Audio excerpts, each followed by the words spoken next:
বিসমিল্লাহির রহমানির রহিম। বিশ্ব আধ্যাত্মিক জ্ঞান সঞ্চার দরবার শরীফের প্রতিষ্ঠাতা আমার মুর্শিদ কেবলা গাউসুল আজম শামীম আলী চিশতির দরবার হইতে আমি অদম শাহ আলম আপনাদের সকলকে জানাই আন্তরিক শুভেচ্ছা ও অভিনন্দন। আমার মুর্শিদ কেবলা গাউসুল আজম শামীম আলী চিশতির দরবার হইতে আবারও কিছু আলোচনা নিয়ে আপনাদের সামনে হাজির হইলাম। আশা করি সকলে ভালো আছেন এবং সকলেই মনোযোগ সহকারী এবং ধৈর্য সহকারী শুরু থেকে শেষ পর্যন্ত সম্পূর্ণ আলোচনাটি শুনুন। আমি যে আলোচনাটি নিয়ে আপনাদের সামনে হাজির হইলাম সেই আলোচনাটি হলেন আমি বিশ্বময়। এই কথার রহস্য কি, এই কথার মাহিত্য কি, এর হাকিকত কি, এই নিয়ে কিছু তত্ত্ব আলোচনা করিব। তাই সকলেই মনোযোগ সহকারী এবং ধৈর্য সহকারী শুরু থেকে শেষ পর্যন্ত সম্পূর্ণ আলোচনাটি শুনুন। শুরুতেই বিশ্বের সকল স্তরে লোকদের উদ্দেশ্য করে বলছি, আমার লক্ষ্য আমার মুর্শিদ কেবলা গাউসুল আজম শামীম আলী চিশতির লেখা গ্রন্থের বিষয়বস্তু আপনাদের সামনে উপস্থাপনা করা, যাতে আপনারা সকলেই হাকিকত জানতে পারেন, বুঝতে পারেন এবং হাকিকতের জ্ঞান নিতে পারেন। আমি যে আলোচনাটি নিয়ে আপনাদের সামনে হাজির হইলাম, এই আলোচনাটি আপনাদের জন্য অনেক গুরুত্বপূর্ণ। এই আলোচনার মাধ্যমে আপনারা সকলেই জানতে পারবেন আমি বিশ্বময়, এই কথার রহস্য কি। তাই সকলেই মনোযোগ সহকারী এবং ধৈর্য সহকারী শুরু থেকে শেষ পর্যন্ত সম্পূর্ণ আলোচনাটি শুনুন। নির্বাণ প্রাপ্ত হলে কেবল নিজ হতে পরমাত্মার স্বরূপ প্রকাশিত হয়। নির্বাণ ব্যতীত জগতের অন্য কোথাও তার প্রকাশ নেই। আর এই জন্যই সবাই তার প্রকৃত রূপ অনুধাবন করতে পারে না।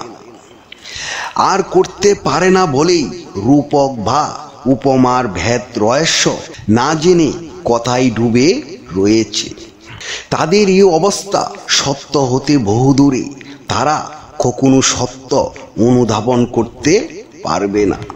সত্য তো কেবল নিজ তথা স্বরূপ, যাতে পরমাত্মার অস্তিত্বই বিদ্যমান। আমি নিজ রূপ দর্শনে আত্মহারা হয়ে গিয়েছিলাম। সেই রূপের মাধুর্য আমাকে এত বেশি মোহিত করেছিল, ইচ্ছা করছিল নিজের প্রাণটা বের করে ফেলি। তখন আমার কাছে মৃত্যু অতি নগণ্য অনুভব হয়েছিল। সেই রূপের আকর্ষণ অতি আকর্ষণীয়।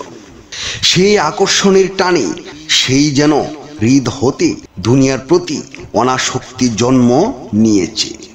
আজও তেমনই রয়েছে। অনুভব করি জনমে জনমেও এই রূপের রেশ আমার হৃদয়ে জীবন্ত হয়ে কাজ করবে। নির্বাণ প্রাপ্ত হলে কেবল দেহ কাঁচা হতেই মুক্তি লাভ করে তাকে দেহের যাবতীয় সম্পর্ক হতে পূর্ণরূপে মুক্তি করে। পরবর্তীতে এই দেহের সাথে এক অবিনাশী শক্তি তথা প্রেমের টানেতে সম্পর্ক থাকে। সেই প্রেমই মূলত মূল সম্পর্ক। সবচেয়ে বড় কথা হলো এই প্রেমের নিগূঢ়তা অনেকের নিকট বোধগম্য নয়। আর প্রেম বিষয়টাই মূলত এমন রহস্যময়, সাধক তখন সেই প্রেমের রশি দিয়ে বাঁধা থাকে। সেই শাশ্বত আমি মূলত প্রেমের স্তম্ভ। সেই প্রেম অনুভব করার জন্যই সাধক তাই সর্বক্ষণ আত্মভোলা হয়ে থাকে। জগতের প্রতিটি সাধু সন্ন্যাসী এমনভাবে তাদের জীবন চালিয়ে গেছে। সবচেয়ে বড় কথা হলো জগতের বুকে প্রেমের স্তম্ভ কিংবা প্রেমের আধার তো আপন সত্তাই। সেই সত্তার বাঁধনে বন্দি থাকে, যেমন ভাবে আমিও বন্দি হয়ে রয়েছি। আমার সমস্ত ধ্যান জ্ঞান এই প্রেমের মধ্যে তথা নিজ সত্তার মাঝে। এই জন্যই আমি অদম সাহালম সর্বদাই উদাসীন হয়ে থাকি।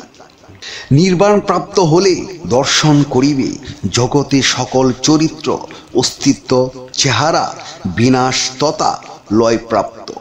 কেবল নিজ হতে নিজের প্রকাশ তথা নিজের চেহারায় অস্তিত্ববান থাকবে।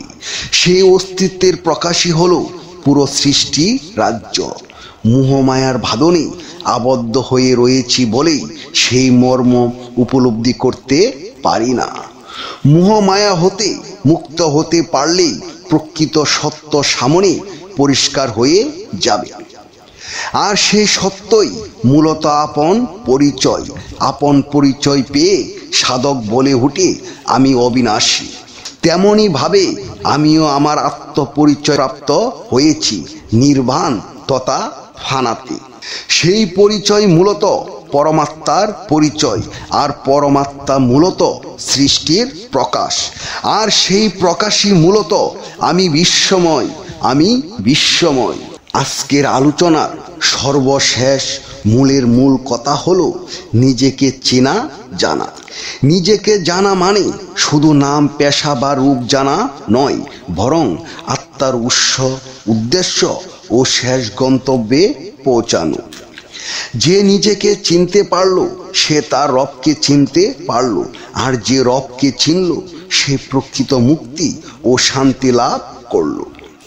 নিজেকে নিজে চেনা যাবে না, তাই নিজেকে চেনার জন্য একজন চেনা লোক প্রয়োজন, আর সেই চেনা লোকটি হবে একজন কামেল মুর্শিদ। মনে রেখো, তুমি হাজার হাজার বই পাঠ করে মহাপণ্ডিত হয়েছ, অথচ তুমি কখনো তোমার নিজ দেহকে পাঠ করোনি। তুমি বহুবার ঈশ্বরকে পাওয়ার জন্য মন্দিরে মসজিদে গির্জায় দৌড়িয়েছ, অথচ তুমি কখনো নিজের হৃদয়ের গভীরে তাকিয়ে দেখোনি।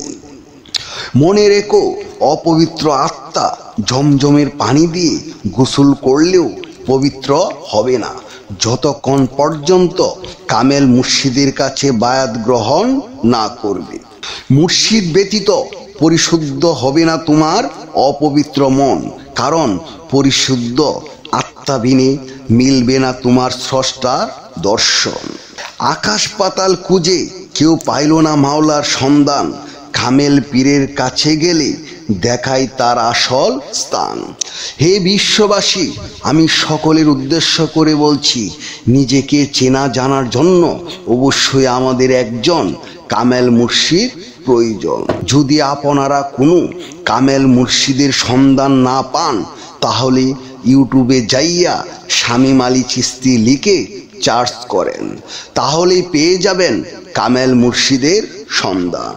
হে বিশ্ববাসী, সকলে দেখুন সোনালী চন্দ্র রূপ লাভ করা এই মহান কামেল মুর্শিদের রূপ সুরত কিরকম হয়, যাকে এক নজর দেখলে আপনাদের ভিতরে প্রেম সৃষ্টি হবে। যদি আপনাদের ভালো লাগে তাহলে অবশ্যই বিশ্ব আধ্যাত্মিক জ্ঞান সঞ্চার দরবার শরীফে চলে আসুন। আমি আমার মহান শিক্ষকের শিক্ষা অনুযায়ী যতটুকু শিখেছি, হয়তো কিছুই শিখতে পারি নাই, তারপরও যতটুকু শিখেছি আমার মহান শিক্ষকের কাছ থেকে।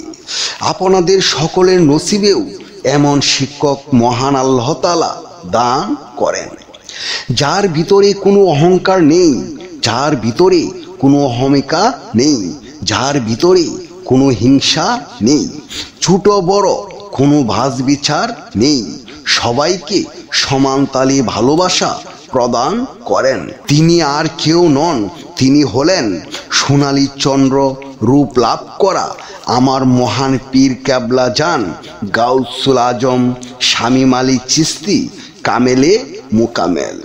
জয় গুরু, জয় সুফিবাদ, জয় পাক পাঞ্জতন, জয় হোক বিশ্ব মানবতার, সুখী হোক সকল জীব। আমি যে আলোচনাটি আপনাদের সামনে করেছি, এই আলোচনাটি আপনাদের কাছে কতটুকু ভালো লেগেছে। যদি ভালো লেগে থাকে তাহলে আমাদের এই চ্যানেলটি সাবস্ক্রাইব করে দিবেন। সামনে ভালো ভালো আলোচনাগুলো পেয়ে যাবেন। এবং আপনারা সামনে কী ধরনের আলোচনা চান আমাদেরকে কমেন্টে জানাবেন। আমরা চেষ্টা করিব আপনাদের পছন্দ মতো আলোচনা নিয়ে আসতে। আমার এই আলোচনাটি করতে যাইয়া কথা ভাষা ছন্দে যদি কোনো ভুল হইয়া থাকে সকলেই আমাকে ক্ষমা ও সুন্দর দৃষ্টিতে দেখবেন। সকলেই আমার জন্য দোয়া করিবেন, আমি যেন আপনাদের সামনে ভালো ভালো আলোচনাগুলো নিয়ে আসতে পারি এবং শোনাইতে পারি। সর্বশেষে সকলের চরণে হাত রেখে একটি কথা বলতে চাই, আল্লাহ গোপনেরও গোপন। সেই গোপনকে পাইতে হলে একজন কামেল মুর্শিদের কাছে যাইয়া বায়াত গ্রহণ করি। সেই গোপন ইবাদত ও গোপন সাধনার মাধ্যমে আল্লাহকে লাভ করিতে হইবে। সকলে ভালো থাকবেন, সুস্থ থাকবেন। আল্লাহ হাফিজ।